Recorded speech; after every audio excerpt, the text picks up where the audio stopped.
Man, Georgia is gangland, bro. It gangland. Like, if you move in a dormitory with 96 inmates and convicts in there, out of them 96, it might be four, maybe five civilians in the dorm. Everybody is a part of something.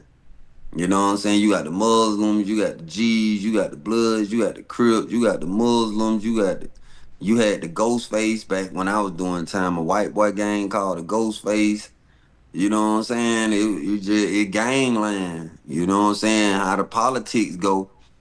Whoever getting, whoever, you know what I'm saying, getting the contraband in, them be the people in power. You know what I'm saying? Or the dudes who got a reputation for stepping on shit, for stabbing. You know what I'm saying? But it's real political though, cause people people stick together when it comes to that stuff. Fam, what's going on, man? It's your boy E.I. the King, and this is the Incarceration Podcast. Today, I'm interviewing my dog Charlie Global as he did 15 years in the state of Georgia prisons, where he talks about not only his prison experiences, but some of the worst prisons in the state of Georgia. So before we go ahead and check out this interview, man, y'all do me a favor, like this video, subscribe to this channel if you haven't, and just go ahead and check out this interview with Charlie Global as he talks about prisons in the state of Georgia, where he did 15 years. And he's specifically talking about some of the worst prisons in the state of Georgia. Just go ahead and check it out, y'all. Fam, what's going on, man? First of all, man, welcome to the Incarceration Podcast. And we got a Georgia convict on today's interview, Charlie Global. First of all, man, appreciate you for tapping in. So just go ahead and dive right into your story, G. So go ahead and just share your upbringing, your childhood, your background, what eventually led you to a lifestyle of crime. And I know you did all your time in Georgia prisons. So go ahead and state, what led you to prison, and then take us through all the crazy prison stories, prison politics in the state of Georgia, and just go ahead and paint the picture for the viewers, G. Yeah, man. Appreciate you for having me, bro. Yeah, I'm Charlie Global, man. I'm from Southwest Georgia, a little small country town, Moultrie, Georgia, about an hour and some change away from Tallahassee, Florida, the 229 area. Um, I was brought up by my aunt. She raised me because my mom, she had done went to prison. You know what I'm saying? So I was raised by my aunt and my uncle. Um, for some reason, my people tried to keep me out of trouble, but for some reason, I was just drawn to the streets. I always, you know what I'm saying, stay getting in trouble, stay getting in mischief. You know what I'm saying? Uh, Starting out, I was raised up in the hood, so I seen a lot of stuff at a young age. You know what I'm saying? And I came up in the dope boy era, so seeing the big chains and big rims and stuff like that, that's what we looked up to, the guys who would get money, you know what I'm saying? And that, for some reason, that's the path I chose at the time when when I was young, because I jumped off in the street early, you know what I'm saying? So, my grandma used to always tell me, like, man, you need to get out them street, boy, because when them folk get you, they gonna get you for a long time. You know what I'm saying? But I was hard headed, kept doing the same thing, expecting different results. You feel me? I'm running around, robbing, selling dope, doing all kind of crazy stuff I ain't had no business doing. You feel me? So, I was in and out the kind of jail, in and out the kind of jail. And once again, my grandma was telling me, like, boy, you better chill out, boy, because them folk, you keep sliding through the crack, but you gonna mess around and they gonna get you for a long time. So I ended up catching armed robbery and an aggravated assault charge. You know what I'm saying? I had them robbed the finance company. You know what I'm saying? And it went left, so I ended up getting charged with armed robbery, 2 counts of aggravated assault.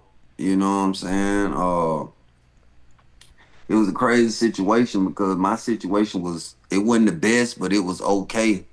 I really, you know what I'm saying, went out there trying to help some more people. And my first mind, when I actually got to the scene to do the crime, my first mind told me not to do it, but I went on and did it anyway. So that's why today I never questioned my first mind. You know what I'm saying? When my first mind tell me something, I go with it because I know that's the universe speaking to me for a reason. You feel me? You can't ignore it. So I get them big boy charges, you know what I'm saying? I'm in the kind of jail. You know what I'm saying? I'm hearing all these chain gang lawyers, all these people telling me this and that, this gonna happen to you. So I was getting spooked because I ain't really know, you know what I'm saying, what they expect. And then they start coming with them big pleas, you know what I'm saying? I'm like, nah, I ain't signing that. The first two pleas, they were outrageous.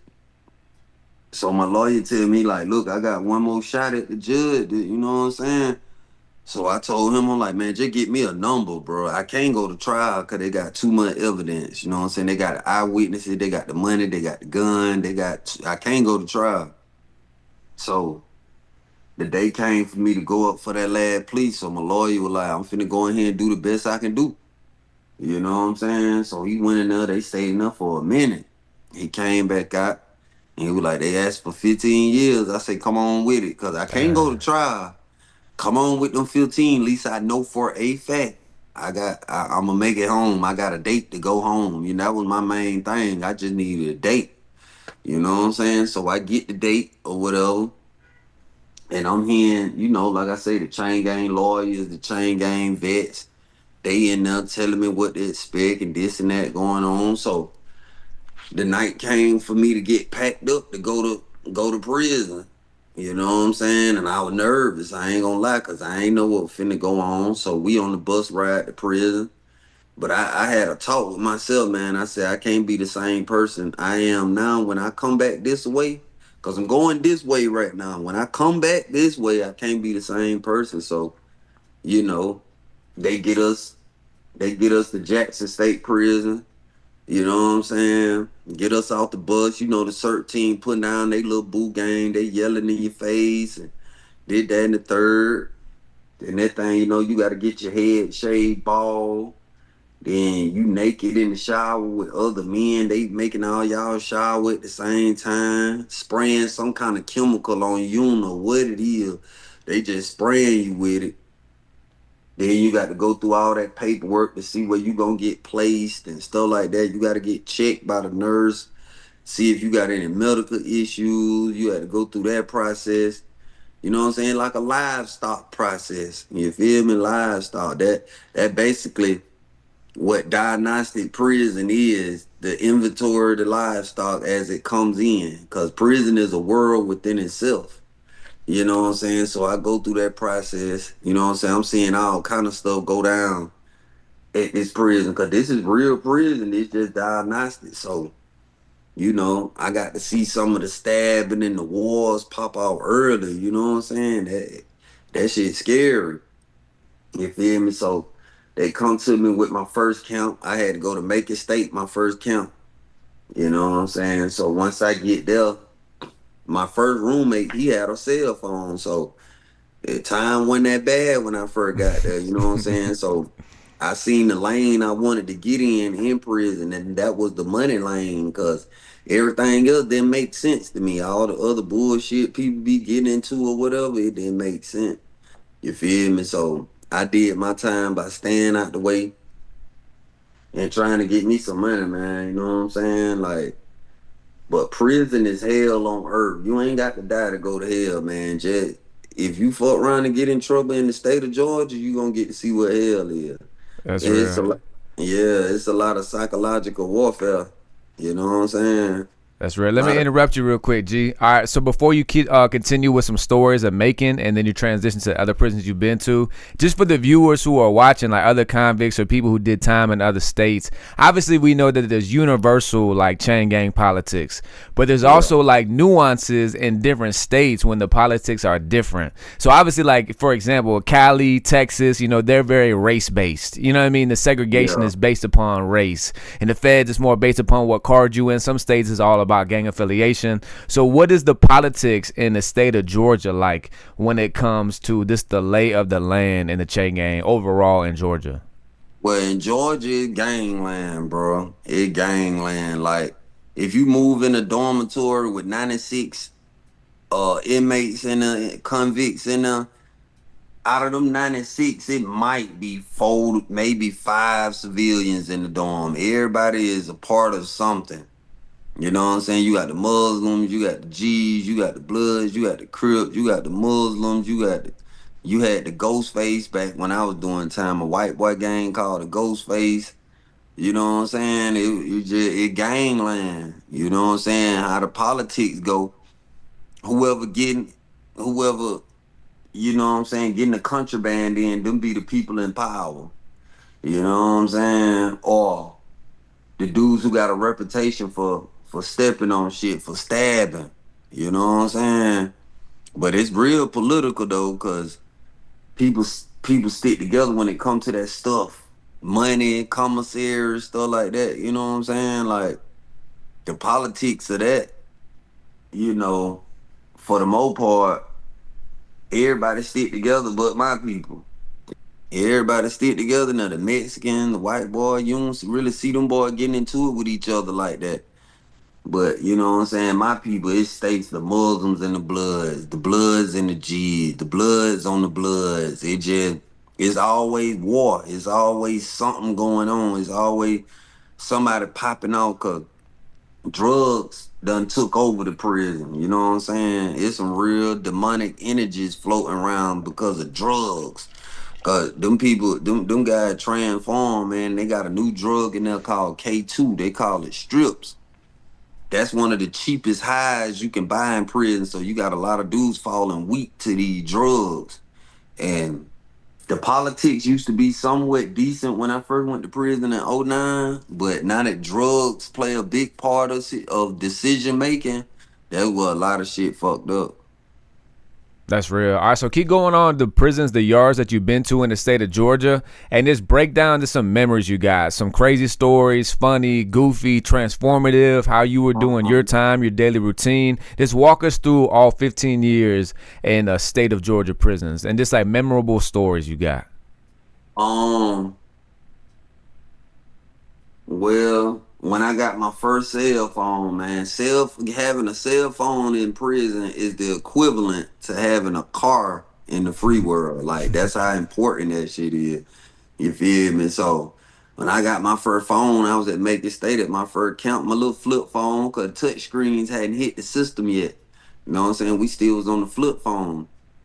And then the first time I seen it, I had my own touch screen phone. Like when touch screens first hit the system, it was like a ooh ah factor. Like, well, boy got a touch screen up there, boy. He ain't got no touch screen, boy. He got a touch screen. They on Tango. Tango was the first FaceTime app that I knew about. So the first time I see a dude on the phone with his girl, I had never seen that before. I'm walking by a dude cut, and just so happened I seen him on the phone. He had his back to me, but I could see his screen. And I seen a female on the phone. I'm like, damn, but you could talk like that face to face. So that shit was amazing to me. You know what I'm saying? Because before I left the streets, that wasn't a thing yet. So that was crazy. One of the worst camps I've been to was Smith State Prison, man. It was always war. You know what I'm saying? And I was put in a situation in there where I felt like I didn't know if I was gonna end up getting a life sentence or dying in there. You feel me? And the only way I could get away from that prison was to pull a mental health stunt. So that's what I did. I pulled a mental health stunt and ended up going to a prison that was more laid back and more chill. You feel me? Because you have some dark times in prison, man. The loneliness, the bullshit going on. I'm affiliated, so it used to be I stayed getting in some shit about what somebody else did. I ain't even got nothing to do with it. But when you a part of something, that's how that shit goes. So I advise anybody. Y'all don't need to go to prison, period. But it just so happen somebody that's on their way or whatever, they're a civilian, tell them to stay a civilian. Don't join no damn gang. You'd rather be responsible for your actions and your action only versus getting in some shit that you don't even know if your brother right or wrong in the situation, but you got the ride. So if you ask me, man, stay a civilian, man. Don't get caught up. Cause see, them gang politics is different. You know what I'm saying? A lot of the gangs are oppressing each other, their own members. You know what I'm saying? It's about that stuff. You know what I mean? Contraband, stoke call, it's some bullshit. But I've been to like 10 different prisons. I would have to say the worst one I've been to was either Smith State Prison or Ware. The slimiest, grimiest prison I ever been to was Hancock State Prison. Hancock was so slimy at the time, like wasn't no loyalty and nothing. You feel me? Uh, Being on lockdown and your room get flooded out because somebody else flooding they cell trying to get attention from the officer. Now you got sewage water and toilet water out another person's room coming into your room. It just had you feeling so nasty and just you stuck behind them four walls. And the most dangerous thing about Georgia prisons, the lack of officers. So if you know you scary and you ain't like that, don't get in no shit. Cause ain't nobody there to call no code to save you. That what make Georgia so dangerous. Ain't no officers. So, during my experience in there, I just learned how to navigate, stay out the way, mind my business. You know what I'm saying? Cause I seen a lot of dudes that make it home, but you know. So I just learned how to navigate by occupying my time doing something for the betterment and the conduciveness of my acceleration. You know what I'm saying? I stayed out the way. So I went to a couple sweet camps. Some were better than others. You know what I'm saying? Archer State Prison, Phillips State Prison. You know what I'm saying? At Phillips State Prison, I met one of my old school partner, R.I.P. Larry Mincy, aka Do What It Do. He taught me a lot. You know what I'm saying? I learned because I was the type of person I like to hang around the old school. Cause I feel like dudes my age, I was young. I can't learn nothing from you, but I can learn something from these old dudes who've been around. So I gravitated to the old school. I always been like that. You know what I'm saying? But I just had to adapt because I knew that was my world for 15 years. You feel me? So I just adapted. You know what I'm saying? And navigated through it. And the hardest part of my bid, I think, was the last week when I knew I was finna go home. That last week was so slow. It's like time slowed down. That week was the longest week of my life. But shout out my brother Malik. Malik came and picked me up from prison, man. And once I walked out of them prison gates and we pulled off from the prison, it like something just lifted off me. Like I felt it. Like it's like an energy just lifted off me. You know what I'm saying? I didn't realize I was free until we left the prison, went to the store.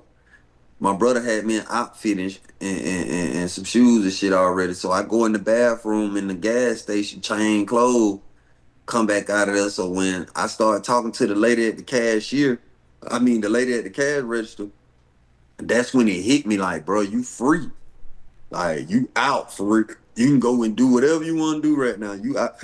Excuse me, you out. So it just felt, man, the feeling was a rush. You know what I'm saying? To be done made it through that jungle for 15 years, man, it's shit. Boy, I That's real. value everything now. The small thing, like the big glitz and glamour and shit right now, it don't excite me no more. It's the little things that I enjoy. Being able to go to the refrigerator and pour me something to drink.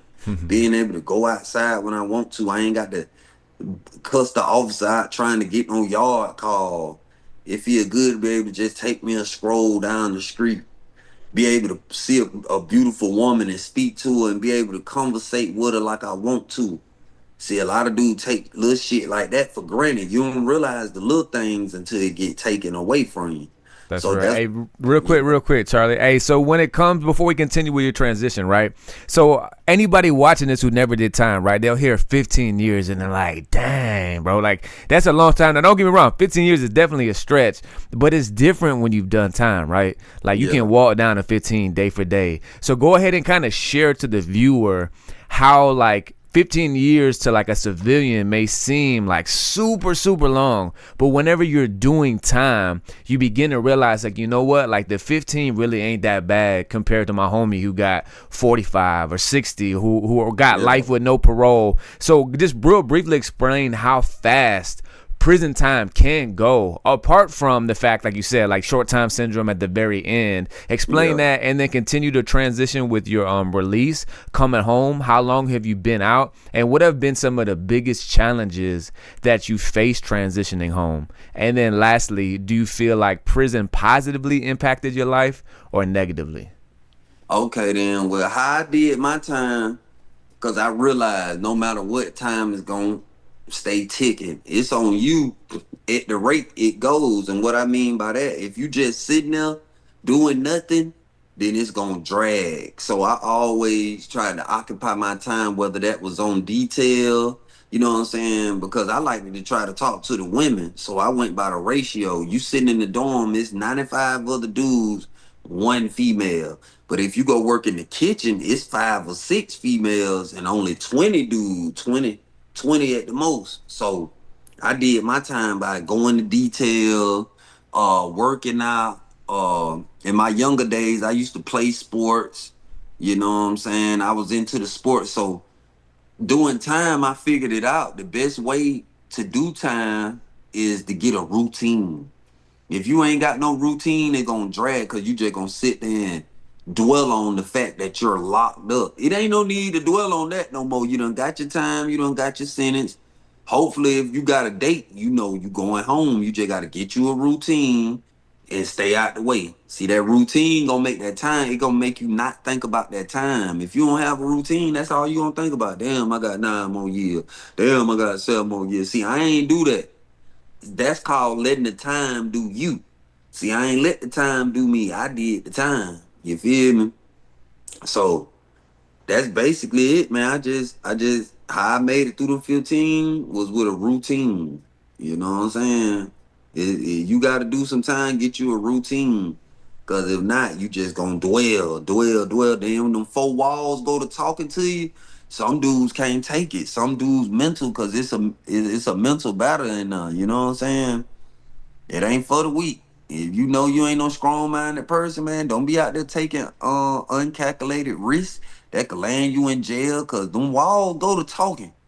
They go to talking to you now. You know what I'm saying? But transitioning to the free world, one of the challenges I had trouble with and still have trouble with to this day is technology. Because the technology is different now. Everything on the grid now. You know what I'm saying? And learning this technology, it used to frustrate me a little bit, but I done got more patient with it. You know, the world move a little different now. Uh, I got a job 5 days after I was out. I was working at Wendy's. You know what I'm saying? I was living in a hotel. I was homeless. You know what I'm saying? My brother came pick me up from prison. You know, I ain't had nowhere to go, so he went and got me a hotel room or whatever. And where he got me the hotel room at, it ain't nothing but businesses, restaurants, and stuff like that. So I knew I couldn't waste no time. So my 5th day out, I got hired at Wendy's. And then I left the hotel about a month or two after that and went and stayed with my godmama so I could save up my checks in order to get my own spot. So the little Wendy's money wasn't enough because they was only giving me 5 hours a day. You know what I'm saying? So I went down the street to Dollar General and I got a second job at Dollar General. So I'm walking from the hood all the way out here to Wendy's and Dollar General, riding bicycles when I could get one, whatever. So, you know, I had dudes pull up on me trying to give me, you know what I'm saying, contraband and things of that nature, but I turned it down. And they couldn't believe it because they know me from before I went to prison. They like, damn, bro, you really about to walk to Wendy's when you could be selling this and doing that? I'm like, nah, bro, I want to stay free too bad That's because real. I know the streets. I'm a new face out here to these young dudes. These young dudes were babies when I went to chain gang. They were the little kids that were 5 and 6 years old when I went to prison. They grown now. I'm not finna get out here in they way, no, cause it too much telling going on. The game ain't what it is, and I feel like this is the wrong era to be a criminal because it's cameras everywhere. See, back in my day, in the streets, you can get away with a little something. Every time something went on, you ain't have people pulling out phones and recording and stuff like that. You ain't have all that going on. So now I felt like shit, but it's the wrong time to be a criminal, boy, cause they got too many ways to catch you. So I swallowed my pride, man, and walked to work. And it paid off because I got turned on by my brother Bill Feasy. Shout out to Bill. He called me one day, I was at work. He was like, what you got going on? I'm like, man, I'm at work. He like, where you work at? I say, Wendy's. He was like, man, you need to get on YouTube. So He sent me his channel. I peeped how he was doing things or whatever. I said, "Oh, I'm finna start me a channel." And I turned a negative into a positive. No, I didn't like walking the Wendy's and Dollar General, but I was trying to get monetized on YouTube. My brother told me, he said, you got to be consistent. So as I walk to work, I go live and tell a story. Walking back from work, I go For real. live and tell a story. Cause I realized I'm an artist as well. See, when you're an artist and you pop out off the rip with the Rolls Royce and the chains on and all that, that's cool. But people gonna be like, well, shit, what you went through before that? So I feel like my fan base gravitate to me because they walked on their journey with me. They was with me when I was walking. They ain't had nothing, homeless. You know what I'm saying? They was with me when I got my first spot to live at. They was with me when I got my first car. They was with me. You know what I'm saying? They walked with me on this journey. So it's all about. I'm the type of person. Anytime I'm in a bad situation or some bad shit go on, instead of me just dwelling on the bad, I'm gonna dissect the situation and see what's some good at. Cause it might be a little good in there somewhere if you think long enough. So walking to work, I ain't like that shit, but it ended up paying off. I ended up getting monetized off it. So YouTube changed my life. Once I got monetized on YouTube, I became a full-time content creator, and I just been doing this ever since. That's fire, bro. So how long have you been out now, bro? And then go ahead and transition into, like, anybody who wants to continue. I know obviously you already got a big following and everything. For anybody watching this channel who hasn't come across your content, go ahead and plug in your YouTube channel, social media, and then also too just close out with just an encouraging message, bro, for the convict coming home, who was in that same position that we got out into, bro, coming home to nothing, coming home feeling discouraged because of our record, our background, maybe a lot of employees closing the door on them, feeling like a square, a lane, because we may have to find a ride to work, or just being an average Joe when we used to come from a lifestyle of fast money and glamour and selling dope and the fun in it and all those things. But now we're taking the long road. So what would be your encouragement to the convict who's just getting out, reminding them, bro, not to give up, to stay out the way, and that they too can succeed if they're consistent? Yeah, well, I got out March 2024. So I've been out now about 28 months. I've been out now about 28 months. And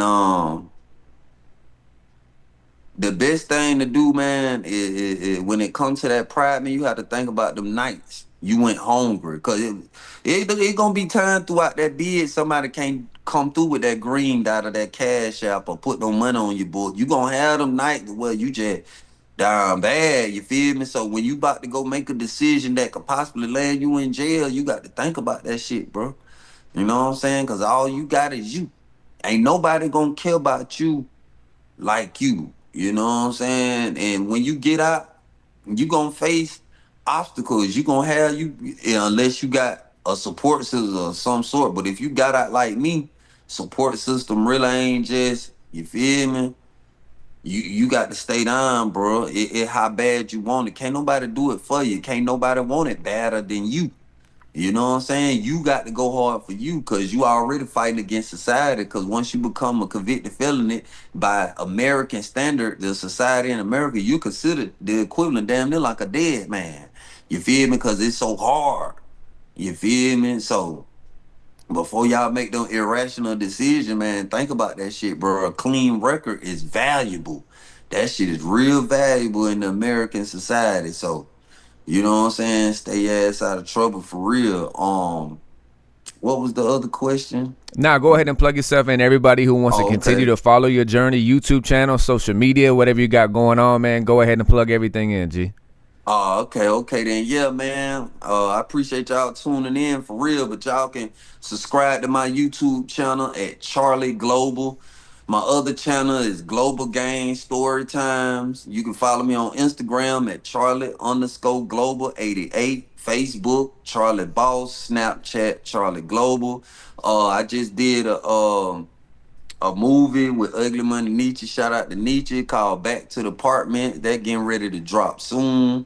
I got an album out right now. It's on all platforms. It's called Reset by Charlie Global. I got music videos on my channel, all type of motion going on my channel, man. Y'all tap in. You know what I'm saying, bro? I appreciate you for having me on your platform, man. It's been a blessing.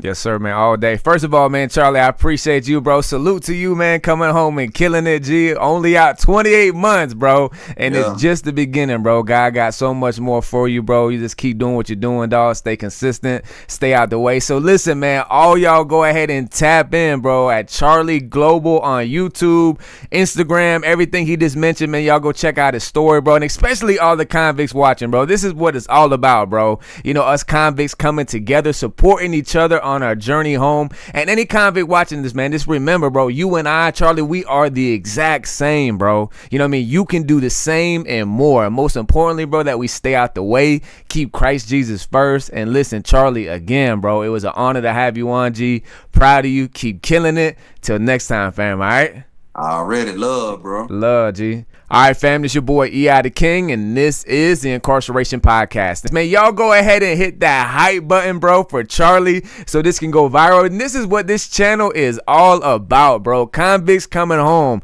staying out the way, bro. Coming home, successfully transitioning back in society and killing it. So again, bro, any convict watching this channel, bro, just remember, bro, you and I, Charlie, like, yo, we are all the same. Bro, you can do the same and more, especially, first and foremost, bro, where we surrender our everything under Christ Jesus. Stay out the way, bro. Y'all can do it. Be encouraged. Y'all hit this hype button, bro, so this success story can go viral. And look, family, I got a fire HBO style series on the full episode playlist. It's a chronological journey of my 12 years in prison. It's called The Incarceration. Season 1 has been out, but season 2 is just now coming out. But to access it, you have to become an all access member to this channel. And this is a preview clip of season 2 right here.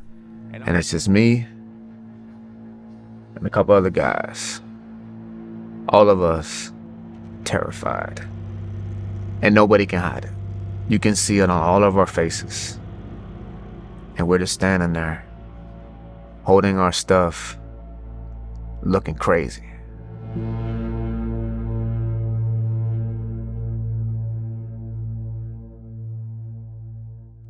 To make matters worse, K3, the dungeon, everybody's out. Everybody's out of their cell. Everybody's in the day room. And they're watching the whole time. All of us in the orientation wing line up in different lines, knowing that they're breaking us down dorm by dorm. And everybody in the dungeon and K3, they seen everybody go outside the dorm and go outside.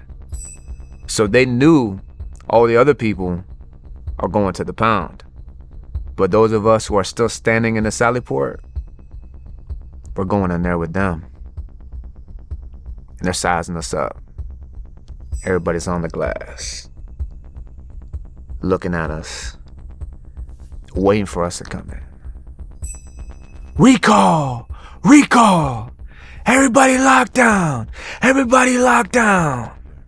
And also, if you didn't know, man, I am a rapper. My artist name is E.I. the King. You can find my music wherever you listen to your music at. Go to my artist YouTube channel, E.I. the King. Go check out my music videos. Follow me on Instagram, E.I. the King. TikTok, E.I. the King. E.I. the King Official. And family, I got 3 other YouTube channels. My official artist channel, E.I. the King. Go check out my music videos. Real Crime Stories Unlocked. And my newest channel, Low Budget Traveling, where I'm sharing with you, our fellow convicts and everyday average American, it is possible for you and I to travel abroad internationally on a low budget. All the links are going to be at the end of this video. Go ahead and click those links. It's going to take you to my new channels. Subscribe, follow, check out the content. Is fire. And family, we are on the journey to 100,000 subs. Right now we're at 60K. I appreciate all the day one viewers and day one subscribers. If you have not yet subscribed, please go ahead and do so now. Y'all do me a favor, go ahead and like this video. And for all the convicts watching, man, if you done time in the county jail, state prison, federal prison, you want to share your incarcerated experiences, email me at eithekingbooking@gmail.com or DM me on Instagram at eitheking_. As I interview you, I'll post your interview up on this channel. If you got a YouTube channel, social media, whatever you want to promote, I'll allow you to promote it throughout the interview. And family, I got a brand new single that just came out. It's called Background. My artist name is E.I. the King. Go to Apple Music, Spotify, wherever you listen to your music, and go ahead and listen to that new single, Background. Add it to your playlist. I appreciate you. And family, y'all go ahead and stay tapped in for more fire content to continue to come your way. It's your boy E.I. the King, and I'm out. Peace.